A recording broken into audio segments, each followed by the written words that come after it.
I like Pokemon. I'm sure most people like Pokemon. Do you like Pokemon? If you're watching this video and you don't, I don't know why you're watching. Maybe it's because you like me that much.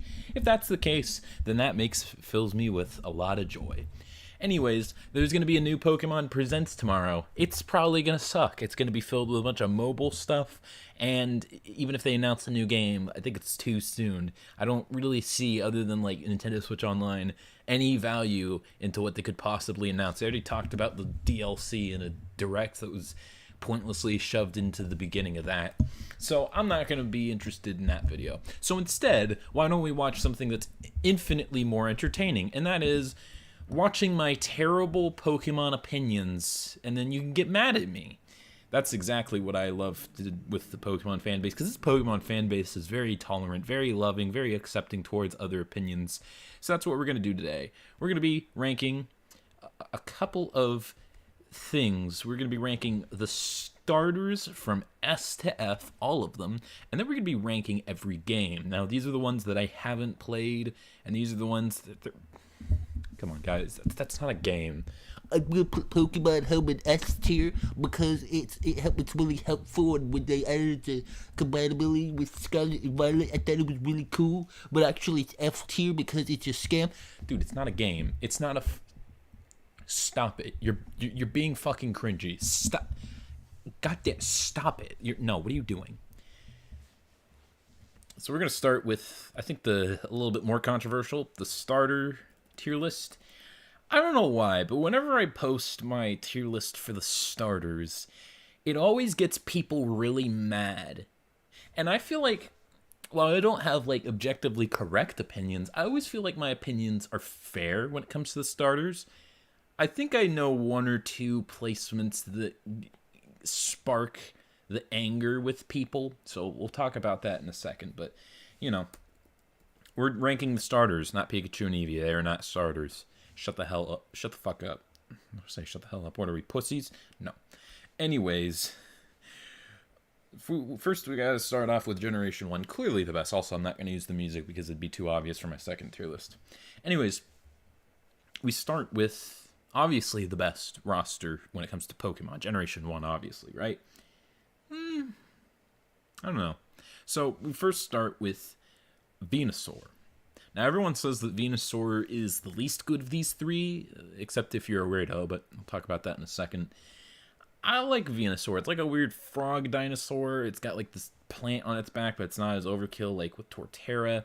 I think it's basically just a little bit of a more memorable design than Torterra. It's also the most fun to use. It's not really slow. It's got a decent special attack of 100, I believe, and special defense of 100. Actually, now I think about it, is that I feel like that's what they did, right? With Venusaur? Okay, so he has 0 changes with the physical and special split. That's hilarious. He's also just fun casually. You have like the leech seed, sleep powder stuff.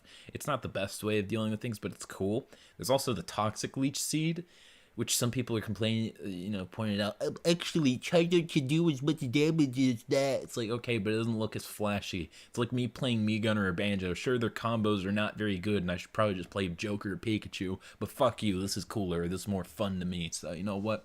I'm going to put Venusaur in a nice A tier. He is not one of my favorites, even though he was technically my first Pokemon. Not Bulbasaur. I didn't care. I mean, he's my first Bulbasaur that I ever had. He's still a level 50. I somehow have it, but he's only a level 50. I don't care about him. It's not like a Pokemon I particularly love, but it's a good one. Okay, so Charizard. There is a lot of weird people who really, really hate Charizard, and I think a lot of it is unfounded. He's the most overrated Pokemon ever made. He's the most overrated. He's so overrated. No, he's not. He's not the most overrated Pokemon ever made. You know what overrated means? They don't deserve their attention. Charizard deserves every bit of his attention, and this is coming from a guy who likes the other two better from a design point. He's basically the icon in the series, except for Pikachu. It's like when people say Pikachu's overrated. It's like, no, the fuck he's not. He's the mascot. He sells the most merch. Of course he's going to get the most shit. Also, like, all of Charizard's stuff is cool. Like, this Gigantamax is Mega X form. Maybe not his Mega Y form, but that was his original Mega. So, like, all of his extra stuff is warranted. And anytime Charizard gets anything, these people fucking whine and bitch. They try to stretch so hard for all the stuff that he gets its extra. He's like, Oh, it was the first Terror Raid event. okay, cool. Who, like, almost all the starters got a Terror Raid event. Why do you care? He's got a design update for Scarlet and Violet. Okay, yeah, cool. So did a lot of Pokemon. Even fucking Gardevoir did. Or, what was the other one? Oh, my favorite one is Regidrago. It's another form of Charizard because its head looks so... Charizard's just a basic-looking dragon in Pokemon. It looks just as much like Aerodactyl as it does Charizard. Shut your fucking mouth, you whiny little bitch. Now, I'll give them a little bit of credit. I do kind of understand where they're coming from, because how most people are with Charizard, I am the exact same way when it comes to Harley Quinn. Shut the fuck up, Adobe Creative Cloud. Get the fuck out of here. I'm sick and tired of seeing this goddamn character everywhere. And because of that, she's like one of my least favorite characters in all of fiction. However, there are two things. Number one, I already didn't like Harley Quinn before she got overexposure. So much overexposure that even Zero Punctuation pointed it out. I always thought she was just one of the least interesting Batman villains. And that brings up to number two. Her tension is actually unwarranted. Because the only reason people like her is because she's like a girl boss Deadpool for DC. It's like, come on, man. You have Wonder Woman. You have Hawk Girl. Those characters are like infinitely better, you know? It's just for those fucking 40-year-old Facebook moms who think they're cool by like posting wolf updates on their Facebook. It's just, I just can't stand that character. And anytime I always see this goddamn character, it's like, do you not have other resources? Like, I remember I watched a video about Scarecrow. And he just gave him telekinesis, or not telekinesis, telepathy. It's like, okay, perfect. That's an ability that fits Scarecrow pretty well. And then they're also like, oh, by the way, Harley Quinn's the new sidekick for Batman. What? And then they're like, oh, she's like the fourth main character of DC. No, the fuck she is not. So it's like a character that I already didn't like, and she's being pushed in my face everywhere for like no reason other than the fact that like 40-year-old white women who think they're cool on Facebook like her. You know, I think there's a bit of a difference. My point is, Charizard's not overrated. He is warranted of all of the attention he gets. And even if he's overrated, do you know what the phrase overrated doesn't mean bad? You know, just because even if he was like the most overrated, it doesn't make him the most bad. I just people who think he's like, oh, he's F tier, or fucking cringe as hell. They're also probably Zoomers who didn't even play the original games. We'll talk about that in a bit. Anyways, where do I think Charizard is? Well, he's got decent stats. He's got a 109 special attack and 100 speed. That's useful. He's got Air Slash, Flamethrower, a couple of other moves. He's just an overall solid Pokemon. It's not one of my favorites, but like, he's B tier, you know. I like him. I actually like him more in like the other stuff like Pokken and Smash and maybe even Pokemon Unite more than I like him in the actual game. I don't know, it's just kind of weird. I like Charizard though. He's a good Pokemon. Blastoise is a really interesting one because he used to be by far my favorite of the three. But I think there's a couple of things that soured me on him just a little bit. Not by much, but just a little. So first off is his stats. You know, if you've ever talked shit about Meganium and how garbage it is, this is basically just water-type Meganium stat-wise. 83 attack, 85 special attack, I'm not joking, and then 78 speed. Well, you couldn't lower that to raise his special attack? He's got like in universe, he's got some of the most powerful jet shooters ever. And then it's just 85 special attack. Okay. I'm pretty sure Swampert might have a higher special attack. Let me just take a look at that. Actually, he has the exact same, except he actually has a really good attack stat, so that is really pathetic. I mean, he's got good defenses, but like his HP 79. I still remember back during the early days of false swipe gaming. Everyone, they did the Venusaur video, and everyone's like, hey, Charizard's gonna be really bad, Charizard's gonna be really bad, Stealth Rock, lol. But it was actually not so bad. And then Blastoise came out, and the title was like, Blastoise isn't very good, because it's not. And then the comments were still, like, bitching. Even though he was like, listen, we like Blastoise, but that's not the point of the video. He's just, we're taking a look at how he is strictly competitive. And yeah, he's just not very good. So that's one thing that I don't like. But, you know, there's other Pokemon that I'm not a particular, you know, don't play very well, but I still like Golduck. However, there is another problem that I have with him, and that is his design's kind of inconsistent. Sometimes he looks really cool, but sometimes he just looks kind of awkward. He looks a little fat, chubby, stubby as well. His color's a little bit off. He's like this bland indigo. I don't really like that. I'll put him, like, a little bit above Charizard. He's in B tier. So, like, if he had better stats and you always look cool, he'd definitely be in A tier, but I think he's got a little bit holding him back, so he's in B tier. You know, it's still a really good roster, the Generation 1 is. But I don't know if it's exactly my favorite. We'll see what my favorite is. It's probably going to be pretty obvious which one's my favorite. Anyways, we got to Gen 2. It basically, for the most part, except for one, it's basically just lamer Gen 1. We're going to start with Meganium. Man, what a disappointment of a Pokemon. Stat-wise, it's very mediocre. It has it's got decent defenses of 100 both, but 80 HP is okay. It's, you know, it's got like an 80, it's basically just a Venusaur, but like with, they swap defense with special attack. It's not even like particularly amazing defensively.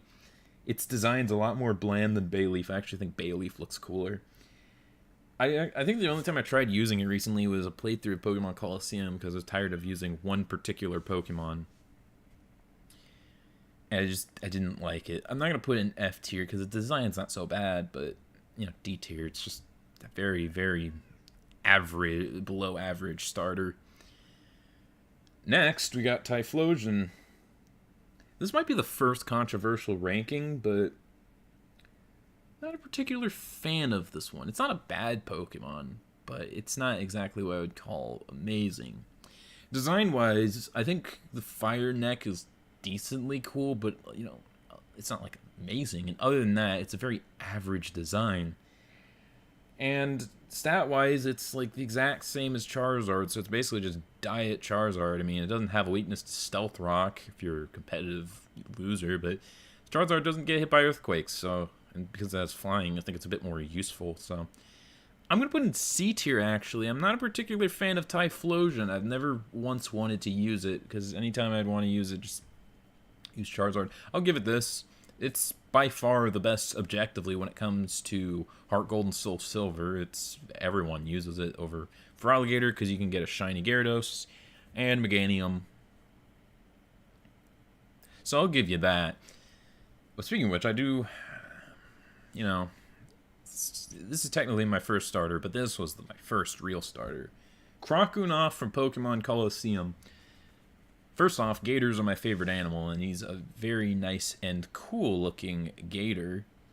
And stat-wise, he's not so bad. He's kind of similar to Blastoise. He's got the same speed stat. He's got decent defenses, but he's got a higher attack. So that's nice. He couldn't use it in his debut generations, which is Gold, Silver, and also Coliseum. So that's kind of unfortunate. But, you know, other than that, I like Feraligatr a lot. He's one of my favorite starters. I don't even care if he's not that inspired. He's just a big, badass gator. Cool. So that was Gen 2. Not particularly a fan, but you know what? Feraligatr was quite nice. Then we get to Gen 3. Well, Gen 1 wasn't my favorite. Could be Gen 4, but it's not. It's Generation 3. I think all three of these are really nice. We'll start with Sceptile. Sceptile's a very interesting Pokemon. It's really fast, obviously. But its second highest stat is its special attack. Which, I mean, it was good for in Gen 3, because Leaf Blade was special. But I don't know, he's got, like, Leaf Blades for arms. Why is he a special attacker? That's kind of unusual. It'd be like if Feraligatr was a special attacker. Now, granted, this guy's a special attacker, which doesn't make much sense. Well, I mean, it technically does. We'll talk about that in just a second. But I think its design's cool. I think it's a neat grass type. The reason I go in the bottom of A tier, but the only reason he's not any higher is because, well, we'll talk about that in just a second. Blaziken! Who doesn't like Blaziken? Blaziken's basically Ken for Pokemon, and then Lucario's Ryu. Except he's actually a lot cooler than Lucario, unlike Ken, who's not as cool as Ryu. I like this Pokemon a lot. Its design's pretty solid. Its stats, they're decent. I mean, speed boost makes it amazing. It's got really good attack and special attack. Speed's a little low. It's a little frail, but you know what? It's a nice, solid Pokemon. I'd put it, like, right there. Maybe, like, right there. Yeah. Alright, next we got Swampert. Easiest ranking of my life. S tier. That's not even a question. I remember when I saw Mudkip, because this was back when there were only 3 generations. I saw Blastoise, obviously, and then I saw Feraligatr, because I played Coliseum, and I'm like, okay, what's the 3rd generation? You got, like, this stupid Mudfish. I had the toy of Marsh Stomp, and I was like, this guy looks kind of lame, and then they have the final form. He's got the 2 fins on the top of his head. He looks a lot cooler. I really wanted to get this Pokemon, man. I actually didn't use a Swampert until Generation 6. His stats are very good. He's got decent defenses of 90, but he's got a good HP of 100. He's got a great attack of 110. It's a versatile as hell Pokemon. The only reason he dropped off is because Gastrodon took his role, except it didn't really, because it's technically water and ground type, but it does something a little bit different. But I like Swampert. It's a great Pokemon. One of my favorites of all time. Easily my favorite starter. So I think this was all somewhat understandable. I feel like most people could look at this and be like, well, you know what, I don't know about that Typhlosion. But you know what? That's very understandable. But I think this is where it's going to start getting a little bit on the controversial side, because when you ask people what's the best starters, they'll either say Generation 1, Generation 3, or more commonly, Generation 4. And I gotta be honest, I'm a little bit of a Gen 4 hater. And these starters don't do much for me. We'll start off with probably my least unpopular opinion when it comes to them, Torterra. It's a cool looking Pokemon. It's like a turtle starter. I liked Turtwig. He's a very cute little turtle. He's also kind of cool looking. Grottle's a little lame, but, you know, it's middle evolution. And then they're like, okay, let's just make it look like an Ankylosaurus with the head. It's a very cool looking turtle. I think the stuff on the back looks a little silly, but, you know, other than that, decent Pokemon. Now, I don't really like its stats because, I mean, it's got a good attack stat. It actually has really good defenses, but it's also kind of slow. It's got a lot of weaknesses, too. Defensive grass types are usually not a good idea. And this one's like a purely defensive one. Again, its highest stat is 109, so that's not so bad. But like, you're gonna get hit by a lot of fire moves, a lot of ice moves. It's not really great. So I'll put it like at the top of C tier. It's also, its design is again a bit inconsistent. Sometimes it looks really cool, like its Gen 4 sprites look amazing, but sometimes it looks really, it's got like these tiny little legs, looks a little dumb. But you know, Torterra is not a bad starter. Then we get to Infernape, and this is, I think, probably, in my opinion, the most overrated starter. I get why people like it. I get it. You know, it's stat-wise, it's very, very solid. You know, it's got, again, like Blaziken, it's got really good attacks, attacks that. 104 for both is a little low, but that's fine. And then it's got a good speed stat of 108, so it's a very easy Pokemon to use. It's great for that. And it also has, it's basically Sun Wukong. So, you know, I can understand why people like this Pokemon. The reason I call it overrated is because if you don't say this is like one of the greatest starters ever, people get really mad at you. And I don't get it. They also say it's like the best design. A lot of people say it's like one of the best designs ever.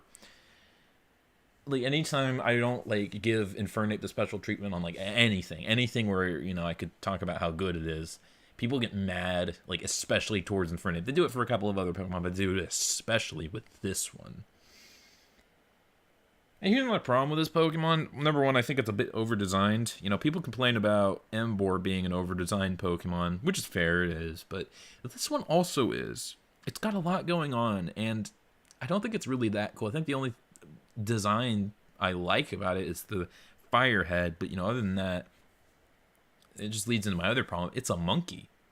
Now, I like monkeys as animals, but that's because monkeys are funny. You can't make monkeys cool, or if you do, it's very, very difficult. Oftentimes, when you try to make monkeys look cool, they don't, and they just look kind of dumb. And that's kind of my thoughts on Infernape. It's got a cool name, though. Inferno Ape. Cool. I'm just not a particular fan of this. Also, fire and fighting again, but I think Blaziken's a lot more interesting of a Pokemon. I mean, if you told me to pick between Torterra and Infernape, I'd probably choose Infernape, but that's only because if I choose Torterra, my rival's going to have Infernape, and he's going to be a lot more annoying, because usually my water type is like Golduck, and he can deal super effective damage, but he's going to get outsped, and he's going to get hit by close combat. It's not a Pokemon you want your opponent to have, so I'll usually choose Infernape, just so like my opponent gets like fucking Empoleon, who's not that hard to deal with. But otherwise, I'd choose Torterra. It's not by much, though. I think I like it a little better than Typhlosion, because, well, yeah, I think it's better than Typhlosion. At least it's a little bit more fun to use. There's a reason for me to use it, so. It's not a bad Pokemon. It's not bad. C is okay. I'm just not a particular fan. I think whenever I show people my ranking of the starters, them seeing this in C tier is usually what gets them, like, super angry. And I just don't get that. Like, I see people all the time put this in, like, B tier, C tier, sometimes D tier, and it's like, I don't care. I like this Pokemon, but it doesn't mean everyone has to like it. It's kind of how it was with Infernape. But, yeah, people just, like, get really, really passionate over this. They act like I hate this Pokemon, but it's just, like, it's just okay. Design-wise, it's a little messy. It's not that cool, but, like, it's fine. If I had to use an Infernape, I wouldn't be angry. It's okay. However, there is one starter of Generation 4 that I do not like, and that is Empoleon. Now, I think his design is, out of the three, probably my least favorite. It just screams edgy. Like, the trident for, like, a mask because, like, of an Emperor Penguin, that's cool, but, like, otherwise, he just looks like he's wearing, like, a baggy shirt. It's just with a fucking stupid popped collar. He just looks dumb. Initially, I would put him in D tier, because I remember when I was trying to use him a while back, I realized this thing is really slow, and he gets killed by both of them. Now, granted, Torterra has Earthquake, so he can kill Infernape, and he's got Water, so he can kill Infernape. But Infernape can fight back both of these two pretty hard. If you put Empoleon in a fight with Infernape, most of the time Infernape will win. And there's really no way the water type will beat the grass type because he's got Earthquake. It's stat-wise, I'll give it one thing. It's, a special attacker for the first time. It's got a decent special defense, but, it doesn't have good HP or physical defense, so it doesn't really matter. So, when you take a look at the others, this is really the first special attacker when it comes to being a water starter, which is nice. Technically, this is a special attacker, but like its physical attack's almost the exact same, but it's still really low. So, I have two physical attackers. They couldn't really use their water stab, but, with the physical special split, it's funny that they do it now. But, I don't know. Stat-wise, it's a little too slow. It's not that bulky. It's got a decent special attack, and that's it. I've never been a really big fan of using this Pokemon, so I never liked using it. But what really soured my opinion on this thing was Pokken Tournament. Of all the water starters they could have put in the game, this one being in particular, because these two got to be in it, you put this one, the worst choice. You could have put this one for like a middle evolution, it'd still be the second worst choice. You could have put this one, which they eventually did. You could have put this one, which just would have been cool. Or we could have done this and finished the trio. You could have put Greninja, but no, you went with fucking Empoleon. And everyone wants Infernape. No, let's put Empoleon. And ever since that, I've always hated this Pokemon. It's not like the worst starter, but it's probably my least favorite. I don't like Empoleon. And I remember I actually got in some Twitter drama because I just posted this, absent-mindedly. It's my thoughts on the Twitter, and like people got like really mad at me. And they ratioed me from hell and back. And one of my favorite was just this dude be like, I like Empoleon. It's my first Pokemon ever. It's my favorite Pokemon of all time. The fact they put him in F tier makes him really stupid. It's like, Bro, calm the fuck down.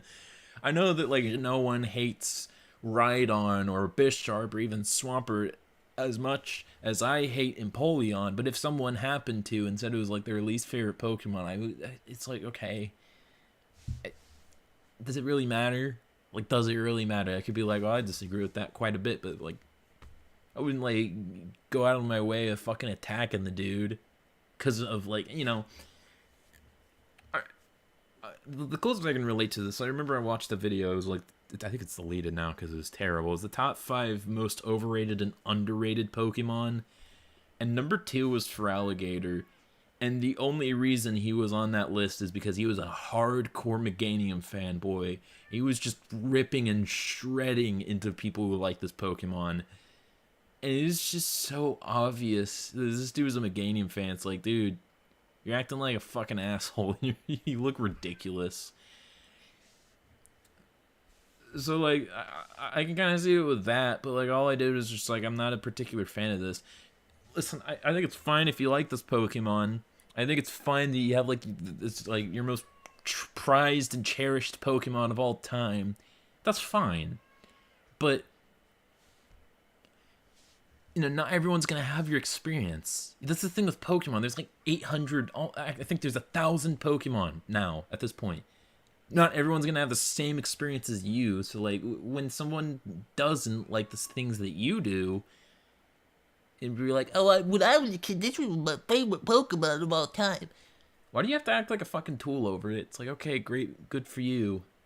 I didn't share your experience. When I used it as a kid, I thought this thing was stupid. Wonderful. Because I did play these games when I was a kid. These games came out like when I was 7, I think. So that was my thoughts on the Gen 4 starters. Yeah, honestly, I think it might be my least favorite of the first 4. They're just over designed. I think the only one that looks good is Torterra. Infernape is just over designed, not very good. I do not like Empoleon.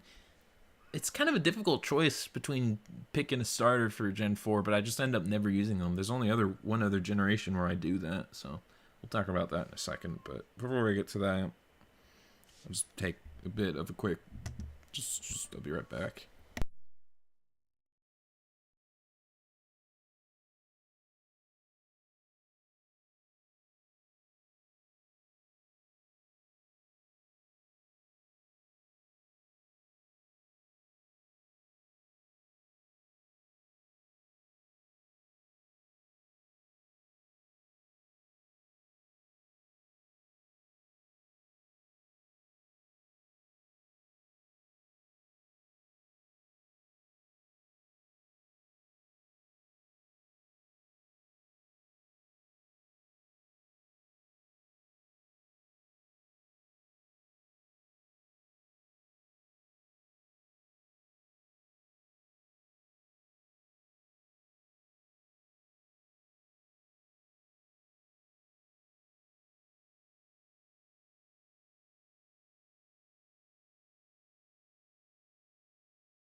Okay. Anyways, now it's time for Gen 5. How do people feel about the Gen 5 starters? I don't know. I feel like even hardcore Gen 5 fans have to agree that these aren't the best starters. They're probably some of the worst. Like, if you like, I know some people have a soft spot for them because this is a lot of people's, right now, first Pokemon games. That's fine, but, I mean, come on. You compare Gen 5 to these, maybe not Gen 4, but, you know, I'm just a weirdo. I feel like they're good. Or, no, I'm sorry. I feel like they're not that amazing. So, we'll start off with Superior, and before it got its ability, I don't even know what this thing was supposed to be. Like, stat-wise, it's very defensively, but its offenses are shit. It's got a good speed stat, but it, like, okay, can't really do anything. Until I got Leaf Storm, or Contrary, so I can use Leaf Storm and spam that. But otherwise, its design's a bit messy. It's like a snake, but it looks really lame for a snake. Never been a particular fan of this one. I think I just like it a little bit more than Meganium. No, at least this thing's fast, and it has the access to, like, Leaf Storm, and, you know, even before that, Coil was pretty good. So there was that, but, you know, I don't really like either of these. Emboar is another one that is quite bad.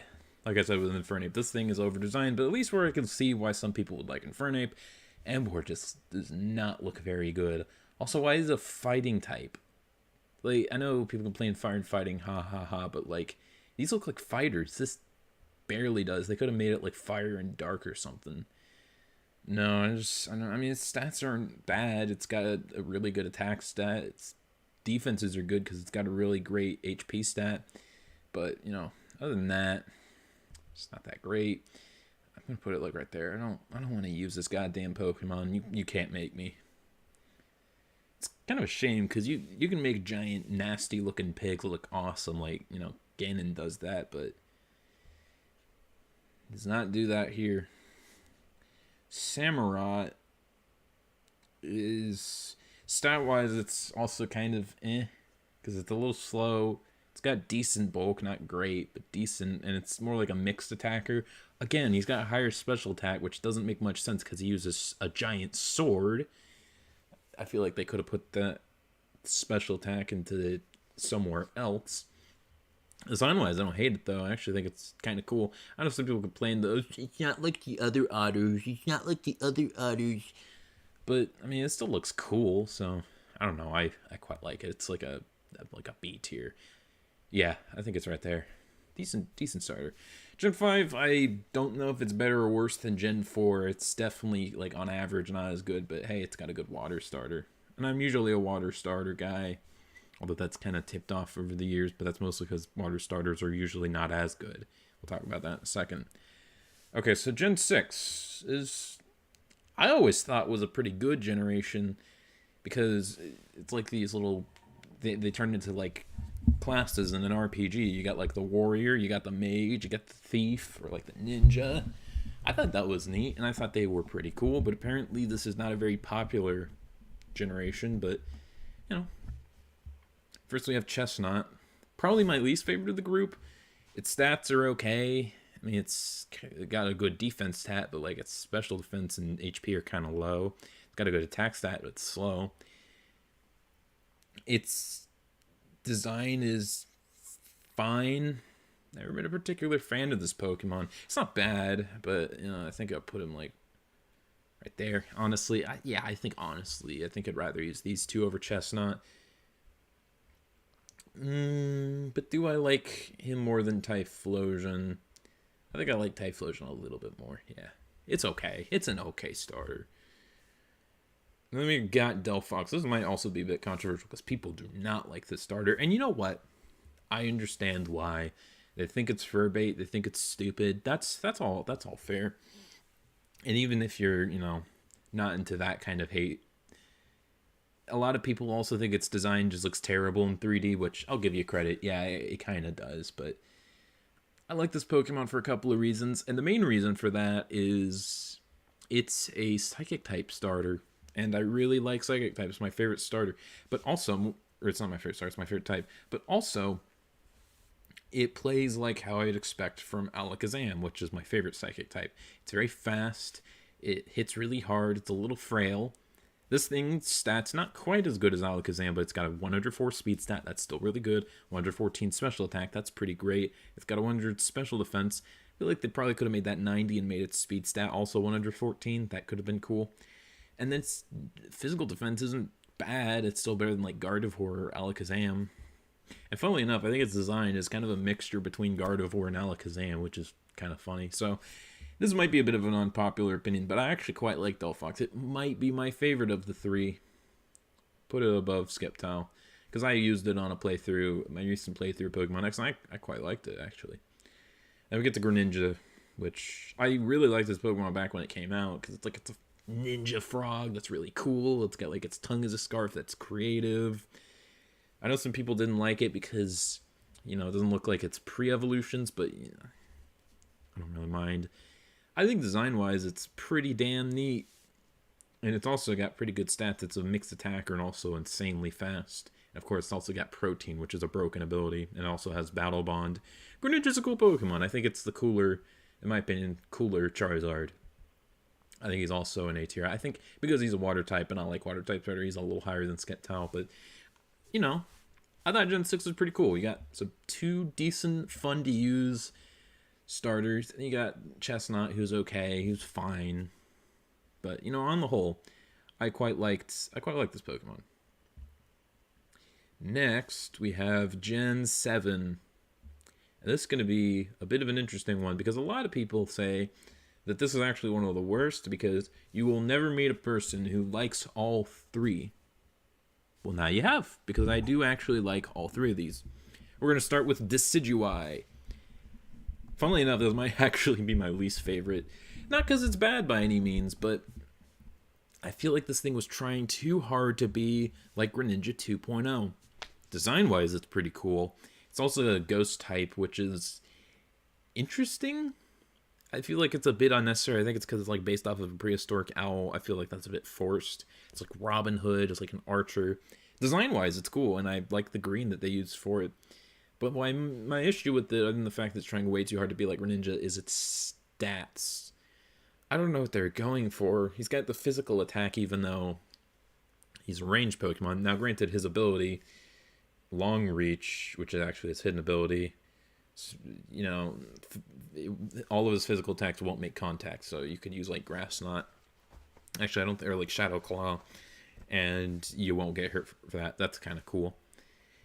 But I don't know if he uses that ability quite well, because what does his Spirit Shackle do? Okay, it prevents Pokemon from fleeing or switching. I don't think that does contact, even though it's a physical move. I don't know. Stat-wise, it's very weird. I mean, he's got a good special attack, but his physical attack is higher, and he's also really slow. He's got a good special defense, but like his other defensive stats are bad. Very strange Pokemon, because he's not that fun to use, so he might actually be my least favorite of the 3, but that's not saying much, because I still quite like him. I'll put him right there. I like him. He's a good B tier. He's good. Next, we have Incineroar, which, I mean, some people give me shit for this, but I like Incineroar. Some people say his design's stupid, but I kind of like that. He's like a mixture between my cat and like Batman, or like my stepdad, because he's built like Batman. So that's always been kind of fun. I like his color scheme. I think his design overall is kind of fun. He's like a tiger sumo wrestler. He's like a heel Pokemon, so he's a dark type. Plus, you pair him with Houndoom, who's a Doberman, which, I have Dobermans and I have a cat. They're both fire and dark. That's really cool. And stat-wise, he's very similar to Swampert, except he has Intimidate. That's really cool. He's got a lot of good moves. He's got Flare Blitz, but if you don't like that, he's got a couple of other fire moves. He's got Darkest Lariat. He's got Leech Life. Actually, that's pretty good when you pair it with Flare Blitz. It's a fun Pokemon to use. I really like Incineroar. And also, he's my main in Smash Ultimate. And he might be my favorite newcomer, because I always really liked Incineroar, but everyone gave me shit. And everyone said the other 2 were way better. So it's like, one day, Incineroar will get his time in the spotlight. And they did with Smash. I didn't expect that, which is awesome. S tier. One of my favorite starters. Also, the other all three forms are consistently really good. Litten's a cute little kitty cat. Torracat looks great. I don't like how it's orange instead of red, but otherwise, it's one of the most solid trios. I get some people who are like, I wanted Incineroar to be like a four-legged Pokemon. I wanted it to be a quadruped. but I don't know how good of a design that could have been. I think I like this better than what else they could have done with them, so I like him. I like Incineroar quite a bit. And then Primarina, it's a nice looking Pokemon. Its stats are decent. It's got an insane special attack, which, I think it, of all of these, deserves to be a special attacker the most. It's a little slow. I feel like they could have lowered its attack stat a little bit, made its speed stat an 80. But, other than that, it's not a bad Pokemon to use. I used it in, I think, Sword and Shield for playthrough. I was on these, and I think the Gen 1 and 7 starters, and I actually used him more than, or whatever. I used this more than Decidueye. So I don't think it's quite A tier, but I'll put it B tier. I like it. I like it quite a bit. So I think this is an incredibly solid roster. You got a cool Pokemon, you got a silly Pokemon, you got a cute Pokemon. And they're all fun to use in their always, except for maybe Decidueye. They're very colorful. They're nice. I think it's, since Gen 3, the best trio. I think it's actually the second or third favorite. Not so sure. But then we go from that to... I'm just going to be honest. I think this is definitely my least favorite. I don't like any of these three. I guess we'll start with my favorite, Rillaboom. It's a monkey. It's kind of cool. I thought you said that monkeys can't be cool. Well, no. Monkeys can't be cool. Gorillas, on the other hand, gorillas are awesome. You have King Kong, you got Optimus Primal, Donkey Kong. Gorillas can be cool. I don't really like the Moana hair. I think that's stupid, but I think what really ruins this Pokemon is the goddamn drums.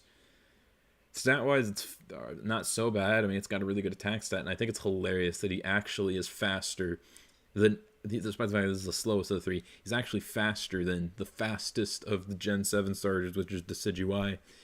But, if he didn't have the drums, I feel like, I didn't mind the others because they were based off of stuff that's kind of cool. You got, a warrior, a wizard, and a ninja. That's cool. That's okay to base them off of. And then Generation 7 was a little more gimmicky, but you got an archer, a wrestler, that's okay, and then a siren. Neat. And then it's a drummer, a soccer player, and a spy. We'll talk about the spy in a second, but those first two are so goddamn stupid. You could have done so much more interesting things. This is where it's started to get a little too gimmicky, and I don't really like that. Speaking of which, Cinderace, I get why some people say this is their favorite of the three, but in my opinion, this is such a lame Pokemon. Now, with rabbits, you can either make them look cute or you can make them look scary. You can make them look cool, but it's kind of hard to do that, and they did not do a good job. Now, I mean, you can make chickens. How you can make a chicken cool, but this is more like a bird. Cinderace it looks sloppy. When I first saw it, I thought it was like a middle evolution. And, Rabu, it's probably my favorite design of the three, but it looks so out of place. I guess it's probably the most fun to use, but, I don't care. I just hate this fucking Pokemon. Right there. Goes in D tier. Actually, I might put that right there. I think the white looks a little better than... The white and the red looks a little better than the orange and the black and the yellow. So I think it's a little better than Emboar, but that's not saying much. And oh boy, then we get to Inteleon, and man, talk about wasted potential. A chameleon for a starter. That's cool. It's a reptilian starter for water types. Water types have been good since Generation 3, but they've always, with the exception of this one, not been as bulky. You got a little penguin, you got a slim frog, you got a slim mermaid. You got a reptilian. That's cool. And then it's okay, well, it's also a spy. That has a lot of potential. A spy chameleon. That is genius. And they make one of the worst and most ugly designs ever. What were they thinking? I even tried using this in a playthrough, and I just gave up on it. I'm just this thing looks so fucking stupid. F tier. I actually think it might be my least favorite starter. Just fucking terrible. And if they put this thing in Smash... I'd hate it more than Empoleon easily. This is a fucking mess. I actually had a dream, funnily enough, right before they revealed Byleth. The final character was Empoleon, and in my dream, I threw a TV. It was this little CR TV where I threw it, as in my grandparents, I threw it out in their yard. And then I woke up. I'm like, wow, that was kind of stupid. But, you know, even though I overslept, I'm sure there's no way they're going to have the final pick be that bad, and it's another Fire Emblem character. Are you fucking kidding me? That was kind of fun. That was fun. All right, next, before we get to Generation 9... Oh, yeah, by the way, this is easily the worst trio. Fuck this trio. This is terrible. Anyways, before we get to the Gen 9, let's talk about the Hisuian... Is it Hisuian forms? I think it is. This Decidueye looks kind of stupid. I didn't use it in my playthrough, but I just think it looks... They got rid of the hood, they made it red, and they gave it like a stupid little, like, you know, the hat. I don't know what you would call it. It's not a terrible design. I just don't really care for it. Put it like right to the top of D tier. Still a good Pokemon technically, but I just do not dig this design at all. And you also have Typhlosion. I like ghost types, but I just don't know what they were doing with this. Some people said that, like, if you look at it right, you'll start to love it, but I hate it. It looks so bad. Just put it like right there. Yeah, it just looks terrible. All right, there you go. I hate it. I just hate looking at it. But then you have the Samurott form, which is cool. They gave it a secondary typing. They gave it a broken move. It's now finally a good Pokemon. It basically is the same thing, but it looks cooler slightly. So I'll put it above. Maybe not above a little bit behind Charizard, but actually, you know what? I'll put him like right there. Yeah, how about that? Okay, you know what? Right there. Okay, I'm sorry. Right there. Okay, no, never mind. I'm just kidding. That's good. That's good. I like it. I like it a lot. So now we get to Generation 9, which is a bit controversial. But I think this is a pretty good one. We start with Masquerada, which a lot of people don't like for, I guess, valid reasons. One of the ones is... I want this one to be quadruped. I want it to be a quadruped. Dude, we finally... I remember, especially when Incineroar came out, everyone was complaining they really want a quadrupedal fire starter. They wanted that really bad. And then they finally give us one, and people are still bitching. Instead of saying, oh, finally we got a quadrupedal fire starter, they're just bitching that the grass one wasn't quadrupedal too. What is with you people and four-legged animals? I'm not saying quadrupedal starters are bad. You know, Venusaur's up here and whatnot. You got Samurai, I thought was cool, but you know, being quadrupedal isn't really all that important. It's like a magician, and I don't know. I think design-wise, it's kind of neat. It looks a little bit unfinished, but I think this design has grown on me. I don't really like its weird, creepy forehead for the 3D model, but I like its Scarlet Witch mask. I think it's fun to use. So, you know, I quite like it. I'll put it in B tier. I think I like it a little more than Decidueye, I'll be honest. Like right there. Yeah, that's fair enough. And then we get Skeleturge, which, yeah, he does have a couple of problems, but he's another Gator starter. He's slow, but he's got Unaware. He's got a broken move. He's bulky. He's got a great special attack. He's a good, fun Pokemon to use. He's cool. Design, he kind of reminds me of Metagross. I don't know. His name also has Dirge in it. Skeleturge. That is such a cool name. I know Dirge means like dead, and he's like a singer. But I just pretend it's Dirge from Star Wars. I know it's not spelled correctly, but I don't care. It's not quite S tier, but I think it's like a top of A tier. I really like this Pokemon. And finally, this one's probably the most controversial. People do not like Quaquaval. Now, I get it. It's got really goofy animations, and even I think they look dumb. But I don't hate the design. I kind of liked it first because it reminded me of like a combination between Falco Lombardi and Arcadis from Beast Wars. I did finally use one because I did play through Scarlet and Violet a couple of times, and I did use one. I didn't hate it, but it's okay. It's okay. Stat-wise, it's very similar to Blaziken, but it's purely a physical attacker. And I hate its animations. I feel like if they made its animations more subtle, like the middle evolution, people say is terrible. I actually think it's quite good for a middle evolution. But if he used his animations where he was like, he striked kicks with grace, you know, he was more like a graceful ballerina, was a little, not over the top, it would have been actually pretty, I probably would have put it in B tier, but, you know, I put it in C tier. It's okay. You know, I'll put him right there. Yeah, I'll put him right there. I don't dislike this Pokemon, but I have to say I think it's better than these three. I don't mind it. I don't mind it by that much. So that was my starter tier list. Despite the fact that most of them are B tier or higher, for some reason this list really pisses people off. I don't get it. I feel like a lot of these low tiers are, you know, understandable. Rillaboom, Teleon, maybe Cinderace. Got the Gen 5 starters, Meganium, you know, these Hisuian forms. Inteleon, oh, I think I already said that. You know, Empoleon, I can see people not really caring for. Maybe it's just the C tiers. If these were all in B tier, would anyone complain about this tier list? I don't know. In my opinions, I don't find this to be very offensive. I think I have a lot dumber Pokemon opinions. But for some reason, this just gets people really, really heated whenever they see it. Like, I'm sorry that, despite the fact that most of them are positive, they're not in the exact positions you want them to be.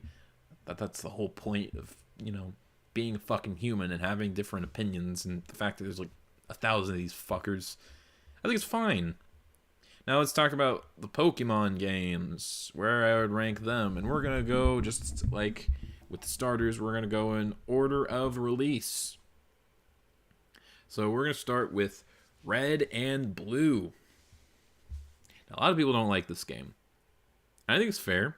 However, I feel like a lot of people have invalid opinion on this because I have a sneaking suspicion that a lot of people haven't even played the goddamn game themselves. I feel like most of the people say this game is the worst in the series, one of the worst games ever made because it's so glitchy that it's barely functional. Heard their favorite YouTubers say that a million times. They're like, yeah, it must be true. And not actually play the game themselves. And there's another game that is exactly that. I feel like people overrate how bad the glitches are. I don't even think it's the most broken Pokemon game, and I think you can figure out which one I'm talking about. I think it does have its issues, though. The limited bag is terrible. The sprites are ugly. It's not a very good-looking game. But my main issue with this is everyone talks about how broken psychic types are. It's not psychic that's broken. It's actually normal. Because not only are most of the best Pokemon normal types, like Chansey, Snorlax, Tauros especially, but every goddamn Pokemon has normal type moves. And one of my favorite things about this game is that the freedom and the amount of different Pokemon you get makes it really replayable. And I think that's one important thing with this, replayability. How often do I want to come back and play these games? And this is, I think, one of the most replayable ones. But the problem is a lot of these Pokemon play, despite the fact they look cool, well, not only do the visuals suck, but a lot of their movesets are fucking horseshit. So it makes it a lot less special. But you know what? The story's non-existent, but all of the games follow the story of if you're like a 10 to 16-year-old, you're a kid, you're a child, and within the span of an hour, or like a couple hours, you become like the best trainer in the world. Like, that's all. It's such a stupid story.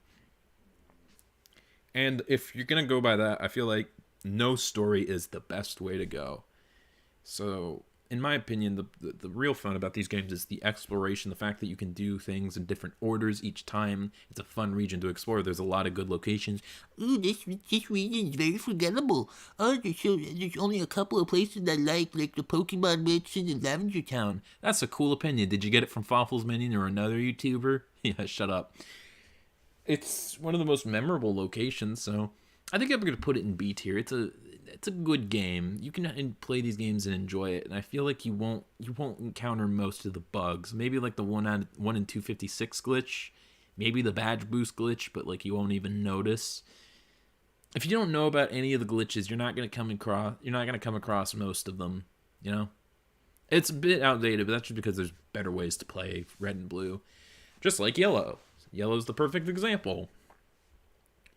I don't know exactly how much they fixed. I feel like they fixed a couple of the bugs, but they made the visuals a lot more interesting. It's got its own It's got much better visuals. The back sprites still suck, but the forward sprites actually look good. you get all 3 starters, which is pretty cool. Pikachu sucks, but you just put him in the back. It doesn't really matter. And there's a couple of things that are unique only to Pokemon Yellow. I guess they're in Let's Go Pikachu and Eevee. We'll talk about those games in a bit. So it's there's a reason to go back and play this over Red and Blue. I think Pokemon Yellow is the best way to play the Gen 1 games, and I'm actually going to put it in A tier. I think the A tier. I think they're very fun games. Some of the most fun games in the series. All right, Pokemon Snap. People say this is one of the best spin-offs that Pokemon's ever had. Is it though? I mean, it's fun. I mean, you're taking pictures of Pokemon, but somehow it's fun. But I don't know if it's top tier when it comes to spin-offs. I didn't play the new one, but I do have this, and it was a good game. But after I was done, I didn't feel like I wanted to ever go back and play it. So I'll put it B tier. It's fine. It's the first time you had 3D models for these Pokemon, so that's cool. But then you had Pokemon Stadium. Pokemon Stadium's only good if you get to use your Pokemon from Red and Blue. Otherwise, you're using rental Pokemon. What is even the point of that? I don't know. And the problem is there's only a handful of ways you can play with your actual Pokemon. Most of the emulation doesn't really work unless it's complicated shit that even I don't understand. Hopefully with Nintendo Switch Online, they make it so, you can use your Pokemon for your Nintendo Switch Online for the Game Boy, and if you have the Nintendo 64 emulator, you can play the game with your Pokemon. That would actually make it really good. But, other than that, they're just battle simulators. They're not that fun. Just C tier. They're okay. We might as well rank 2. It's the same goddamn game. The only difference is I think the mini games are a little better, but only a little bit. And it's got more Pokemon. But I like Gen 1 more, so I have more reason to play this one. Also, I think the box art looks funnier. That's not a valid reason. I don't care. Pokemon Pinball. It's pinball. I don't know what else to say. It's pinball. And finally, we have the trading card game. I only played it a little bit, but you like the trading card game? No? Well, now you can play it on the video game. You can probably understand it a little better. There's also Pokemon Play It. I don't know where it is here. Maybe it's this one. Probably not. But what the fuck even is that? What is that? I don't know. That's disgusting. This one, I'm going to put it in C tier. Might be a little sacrilege. Maybe if I went back and played it again, I might disagree. I might move it up, but that's how it is. So Gen 1, decent. And now we get to Gen 2. Gold and Silver is interesting. I think it's actually a proper sequel to Pokemon Red and Blue. You had not Red and Blue, Kanto to explore afterwards, which is really cool. The graphics and gameplay is a considerable upgrade. It feels like a proper sequel, and I kind of do like that. You don't really get that feeling with Heart Gold and Soul Silver, but you do here, and it is nice. The problem is, I don't know. They do have the free roam aspect that Gen 1 has, but I feel like the region's not as interesting or memorable, and I don't think they do it as well, so I don't know. I'm going to put it in C tier. They're okay games. Apparently people really hate it because some video essayist was like, these games are the worst of the series, and now everyone says that, but no one fucking said that before he said it, so it's just dumbasses being like, oh, my opinion, I got it from a YouTuber. They're like, well, actually, no, I didn't get it from the opinion. I didn't get my opinions from the YouTuber. I think these are bad games because, and then they say the exact same fucking reasons that guy said. I don't know. I mean, I'm a little guilty on that when it comes to, forming my opinions from stuff that I haven't done my own research on because I watch a YouTuber from specific circumstances. Okay, Crystal. This is the weirdest third game in the series. I remember when I saw this at a GameStop, and I got Gold and Silver, but I'm like, Crystal? What? And it's Suicune? Is there a Ember for Entei? I don't know, Goldenrod for Raichu? What the fuck is this? Why is it Suicune? It feels like a game that you would think up as a kid, like Pokemon Brown, which has Onyx on it. And they have a couple of updated things, maybe the sprites are a little different. You can play as Chris, but Ethan's better anyways. I don't know. I actually would rather play Gold and Silver over Crystal. Maybe I just need to play through this game in its entirety. But I mean, they added stuff in Heart Gold, Soul Silver, and I thought all that kind of stuff was a downgrade. I'm gonna be honest. So I think that's it for Gen 2. I mean, it's an upgrade, but I'm just not a particular fan of it. It just feels kind of bland. It's one of the most bland generations. Not necessarily bad, but just not my thing. And then that all changed with Gen 3, which, in my opinion, is still the best generation. Yes, technically it was the one I first played. Okay, fuck off. But it's for very interesting reasons. So we have Ruby and Sapphire, which is kind of weird because I think this is when it started getting a little bit formulaic, because it's the same fucking story as the first game, but at least, you know, Gold and Silver, it felt like a continuation of the first game, so it was kind of understandable. But then this just like, yeah, it's the same game, and I think it's okay. I think Ruby and Sapphire is fine. They're decent games. I'll put them in C tier. I like them. I did play through it, and I did like it a lot more than Gold and Silver. But, you know, why would you play that when you can play Emerald instead? I think May's design is worse, but like, and it just plays, I forget what was his name, the male trainer instead, and everything else is just much better. So, yeah, I'll put it in A tier, honestly. I think Emerald's pretty good. I haven't had that much experience with it, but it is the better way to play it. And we get Fire Red and Leaf Green. So this is basically Red and Blue, but with a lot of the problems tuned out. The PC actually works. Your bag is functional this time. The sprites look fantastic. Even to this day, I still think they look great. It's got a lot of charm. Now, yes, this was my first Pokemon games I've ever played, but I really like Red and Blue, you know, with its design philosophy, and they still keep that. You know, the difference is it actually has an aftergame now with the different isles, or the islands, and I quite enjoy it. So you know what? Fuck it. I'm gonna put it in S tier. I don't care. I don't care. And that's not why Gen 3 is my favorite. The reason it's my favorite is the spin-offs. It has easily the best spin-offs. We start with Pokemon Colossus Peak. Instead of doing Stadium 3, they called it Coliseum. It's just a cooler name for Stadium. It still has the battle mechanics, except the battle now is a lot more fun than rental Pokemon. And they also have Mount Battle, which I feel less nice about. However, that has an actual game. It's very unique. It's very interesting. It's really cool. I really like these games. My only issue with it is it's pretty short. Now, granted, it is also very difficult. It's a lot harder if you're trying to purify every Pokemon on the way. Don't do that, by the way. You're going to hate this game if you do that. But you know what? I still really enjoy this game. And yeah, the amount of Pokemon does make it not nearly as replayable, because you're pretty much going to use the same Pokemon over and over again. You're going to be using Entei, you're going to be using Espeon, you're going to be using one of your 3 starters, and it's either going to be Typhlosion or Feraligatr. It's not going to be Meganium. Come on, let's be real. You're going to be using, like, what was the sheep's name? Ampharos. You're going to be using Jumpluff. There's only a few Pokemon you'd use. I personally use Medicham, and I use Flygon pretty much every time. But, you know, I still really like the games. Coliseum is one of my favorite Pokemon games. However, XD is a lot better. The roster's still limited, but I still feel like there's a lot more. You know, you have luxuries of using some of your favorite Pokemon. There's a lot more variety while still making you use Pokemon you never would otherwise. I didn't talk about the animations, but the animations look great. Even as a kid, I was like, wow, these animations are cool. It's just the same game, but better. And while the main character kind of sucks, the story I do think is a little bit more engaging, especially with the villains. I really like City Arcal. It's one of my favorite final places in all of Pokemon. I just fucking love this game. This would be my favorite Pokemon game, but there is another.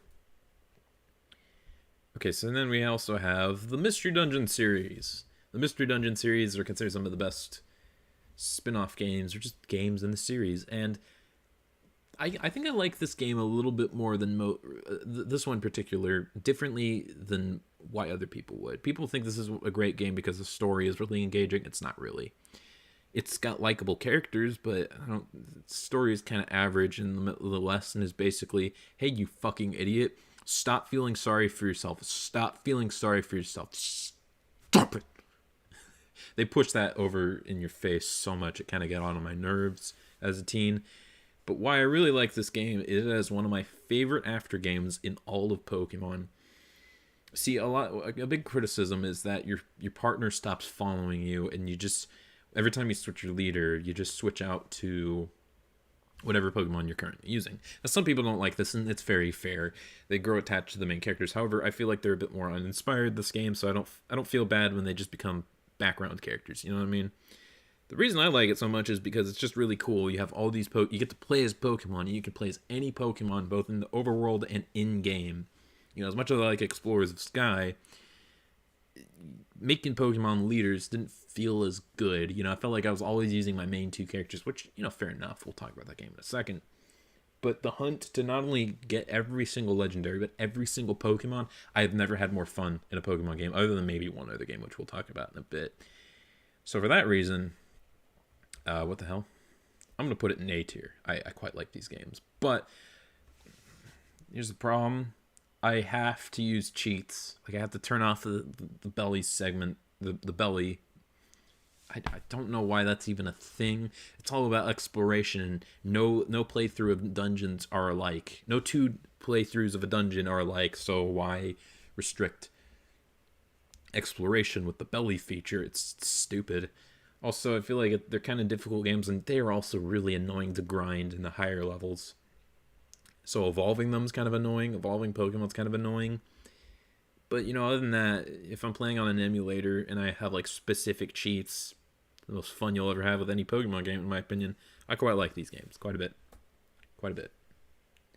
So, man, Gen 3 has been fucking great. We got Pokemon Ruby, Sapphire, and Emerald. Decent games. You got Pokemon Fire Red and Leaf Green, remix of one of the most, you know, some of the most free games, and they're fun. You get Coliseum and XD, some of the coolest Pokemon games, and you got Mystery Dungeon. What a perfect way to end Generation 3, except for I'm just gonna put that right there. Just I don't. Maybe F tier, and it's not that bad. It's like a little simple racing game. I think my biggest issue is that you can only play as Pikachu and not the other Pokemon, and that kind of sucks. Maybe they changed it in like an online mode. Maybe it's a different story, or like in like a multiplayer mode that I don't know about because this game's stupid and nobody cares. Anyways, now we get to Gen 4. I gotta be honest, I'm a bit of a Gen 4 hater. Like I said with the start, I just think this generation's just bland. We'll start off with Diamond and Pearl. Now, I'm actually going to put them in D tier. But I'm not going to talk about why in just a second, but I want to talk about Platinum. I think the gap in a lot of tier lists between Diamond, Pearl, and Platinum is hilarious. Because people are like, oh, Gen 4 is like the best games ever. But you can only play it with Platinum.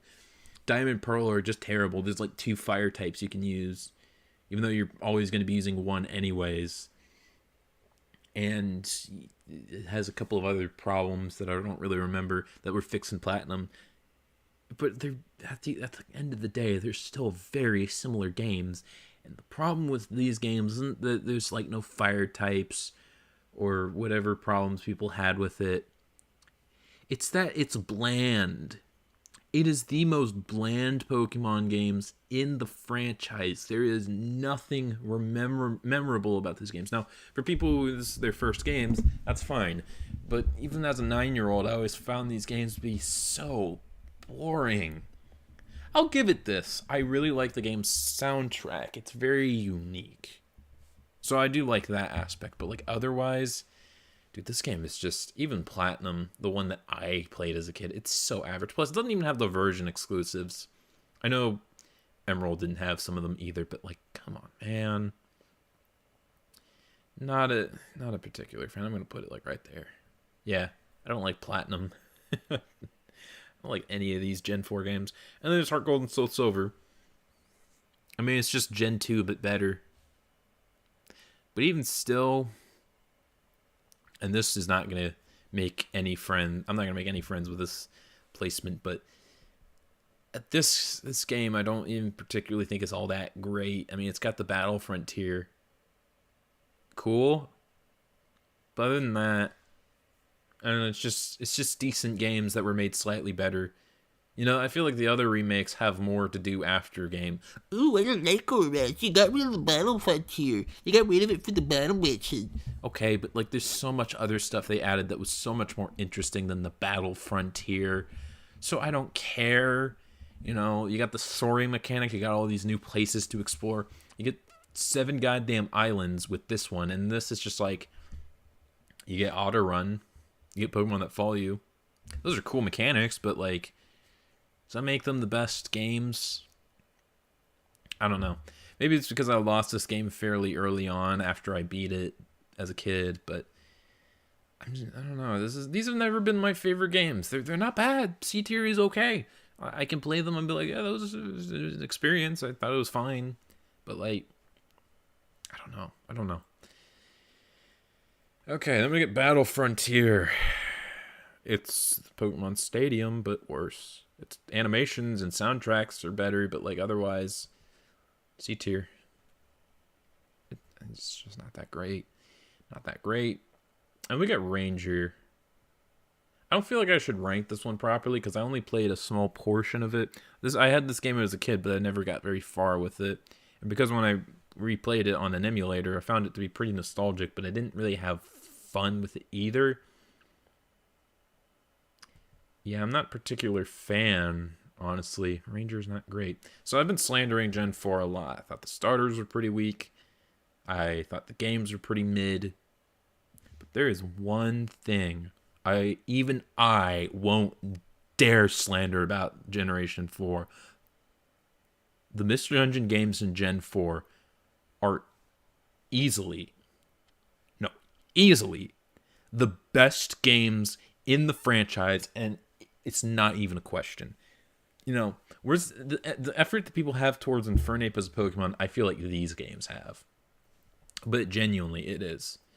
It's got the best story, it's got the best characters, and dude, the fucking soundtrack of this game, I will one day, I'm not going to do it anytime soon, but one day I will, in a live stream, go over every piece of soundtrack in this game and analyze it. I fucking love these games. Now, granted, I do have to play it very specifically, and I can only play Explorers of Sky. Explorers of Time and Darkness are pretty good. They're still good games, but just play Sky instead. Always play Sky. If you haven't played these games, just go play them. Go play them. There's a very small handful of things that, even after the first experience, actually make me cry. There are a few things. There's the Green Mile was one of them, but I don't know if it makes me cry now. There's a couple of other things.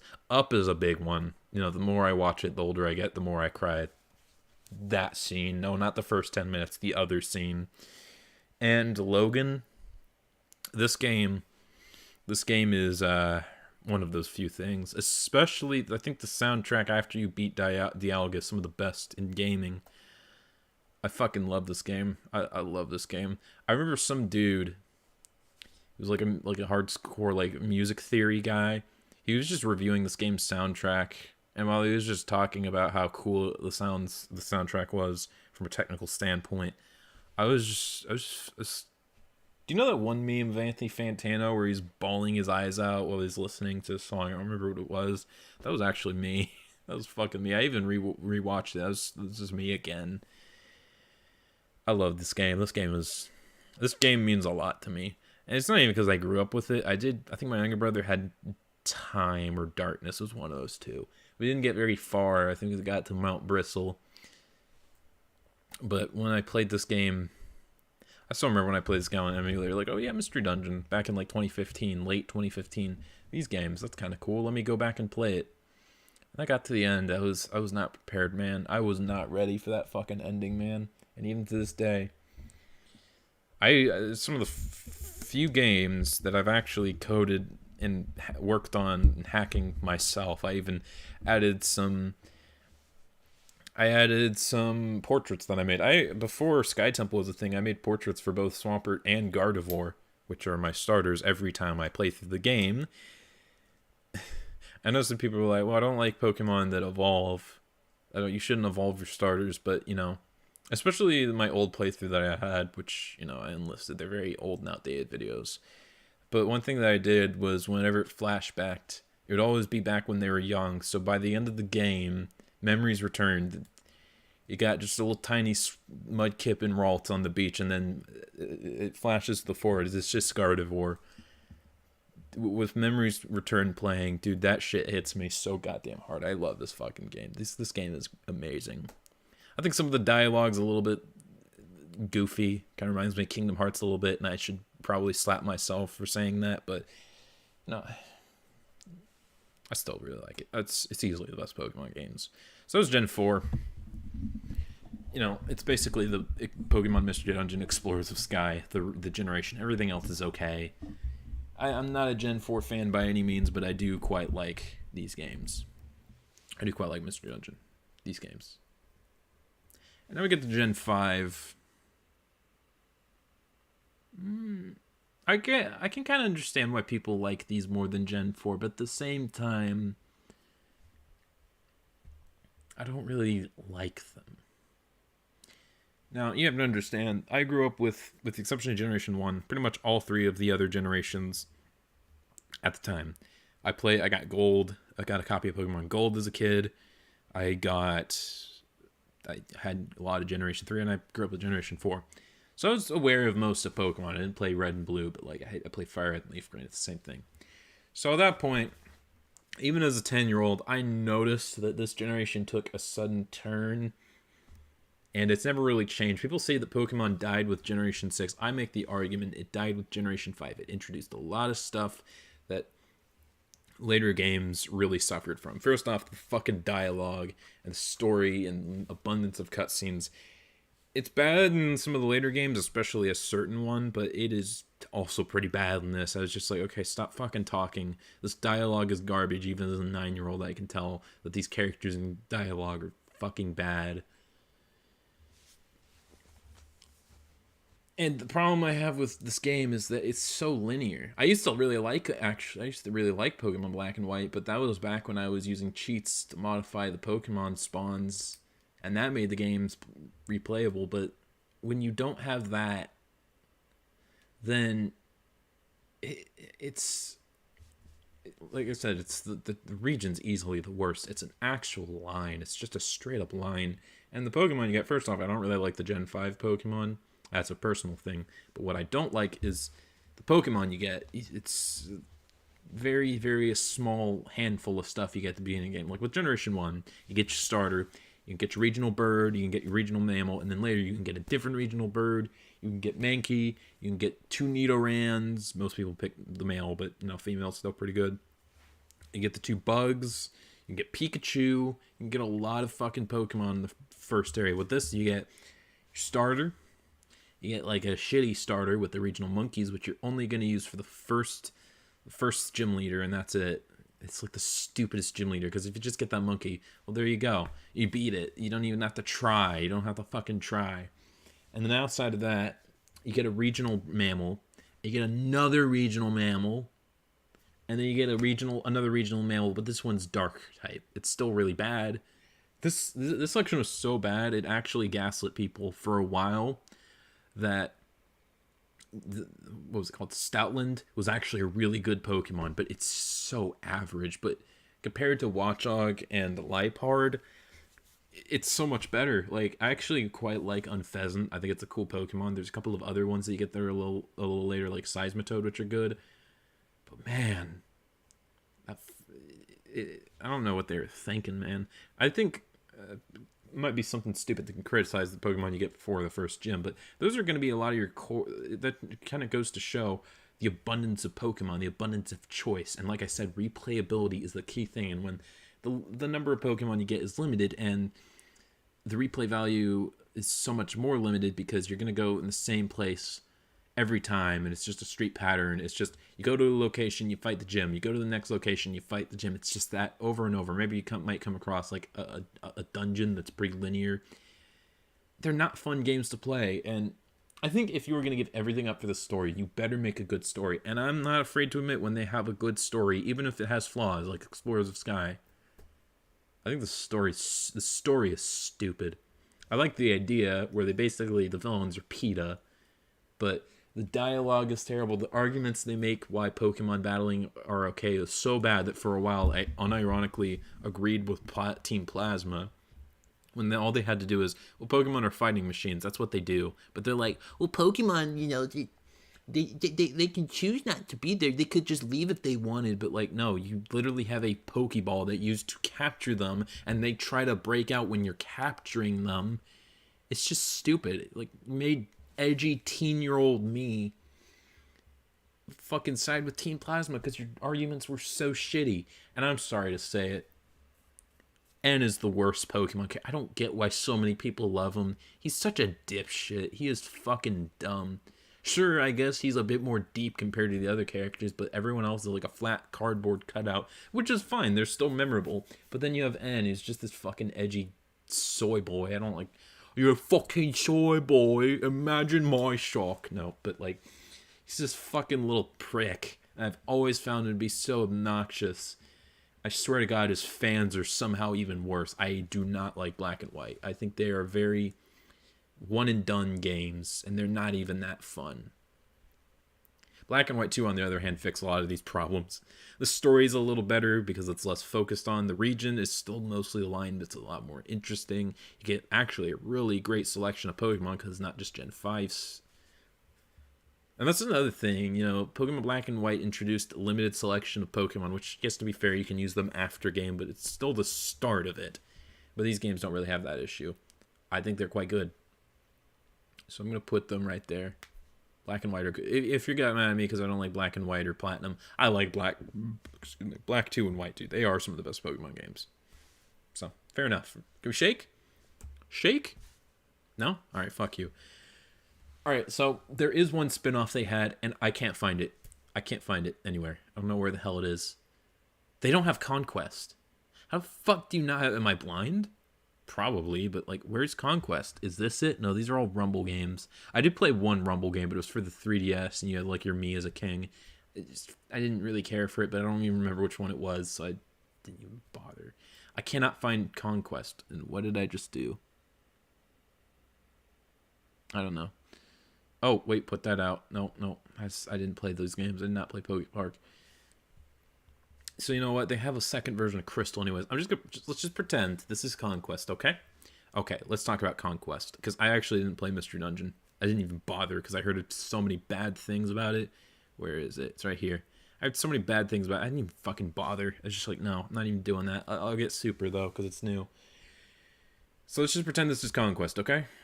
Alright, so Conquest is basically Pokemon Fire Emblem. You have Pokken, which is Pokemon Tekken.